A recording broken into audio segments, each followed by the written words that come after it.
పుట్టబుల్ bond అంటే ఇన్వెస్టర్‌కి బాండ్‌ని మెచ్యూరిటీ డేట్ ముందే ఇష్యూయర్‌కి ఫిక్స్డ్ ప్రైస్‌కి సెల్ చేసే రైట్ ఉంటుంది.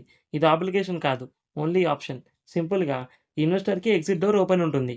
Example bond tenure 10 years. Interest 8%. Put option 5థ్ year. Situation 1 market interest rates 10%కి పెరిగాయి అనుకుందాం.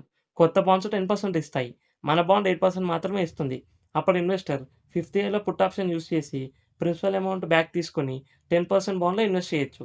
Situation 2 company financial condition week అయింది అనుకుందాం. రిస్క్ పెరిగింది. ఫ్యూచర్ డౌట్ ఉంది. ఇన్వెస్టర్ పుట్ ఆప్షన్ యూజ్ చేసి సేఫ్‌గా ఎగ్జిట్ అవ్వచ్చు. మినిమమ్ అమౌంట్ ఎంత?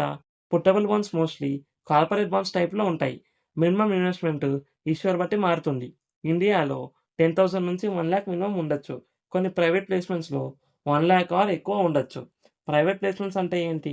పబ్లిక్‌గా అందరూ కొనగలిగే బాండ్ కాదు.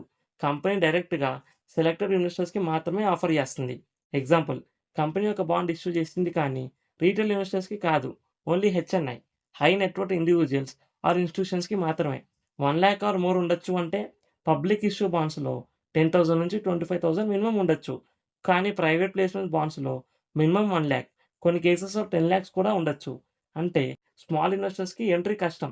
మాక్సిమం అమౌంట్ ఎంత? జనరల్లీ మాక్సిమం లిమిట్ ఉండదు. ఇన్వెస్టర్ కెపాసిటీ బట్టి ఇన్వెస్ట్ చేయొచ్చు. కానీ కంపెనీ లిమిట్ సైజ్ ఉంటుంది. కొలాబుల్‌కి, పుట్టబుల్‌కి క్విక్ కంపారిజన్. కొలాబుల్ బాండ్స్ అంటే కంపెనీకి పవర్ ఉంటుంది. కంపెనీ ఎర్లీగా క్లోజ్ చేస్తుంది. పుట్టబుల్ బాండ్ అంటే ఇన్వెస్టర్‌కి పవర్ ఉంటుంది. ఇన్వెస్టర్ ఎర్లీగా క్లోజ్ చేయొచ్చు. ఇలాంటి ఫైనాన్షియల్ టాపిక్స్ కోసం ఛానెల్‌ని సబ్స్క్రైబ్ చేసుకోండి.